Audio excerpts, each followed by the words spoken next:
Uklon Driver'da buyurtmalarni qabul qilishning 3 ta usuli mavjud. Liniya, efir va filtrlar. Keling, ularni ko'rib chiqaylik. Birinchi, liniya, buyurtmalar zanjiri. Ekran markazidagi yashil tugmani bosing. Ilova 3 kilometr radiusgacha bo'lgan buyurtmalarni avtomatik ravishda tanlaydi. Shuningdek, ishga va uyga tanlovlari ham mavjud. Bu funksiyalar orqali tanlangan buyurtmalar ham liniya deb hisoblanadi.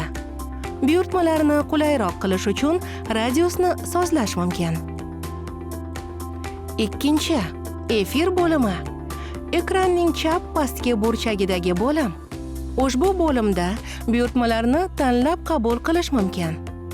Buyurtmalarni masofa, narx va to'lov turiga qarab o'zingiz tanlaysiz. Buyurtma qabul qilingandan so'ng bajarish majburiy bo'ladi. Bajarishdan bosh tortish haydovchining reytingini tushirishi mumkin. Efir ichidagi rejalashtirilgan bo'limi. Yo'lovchilar aniq yetib kelish vaqti bilan safarlarni oldindan band qilishadi. Bir vaqtning o'zida 3 tagacha buyurtmani band qilish mumkin.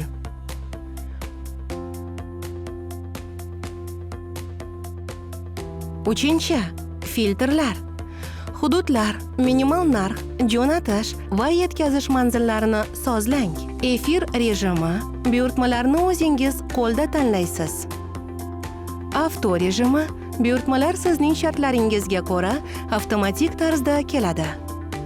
Filtrlar orqali buyurtmalar sizga mos keladigan ishlarni tanlashda to'liq erkinlik beradi.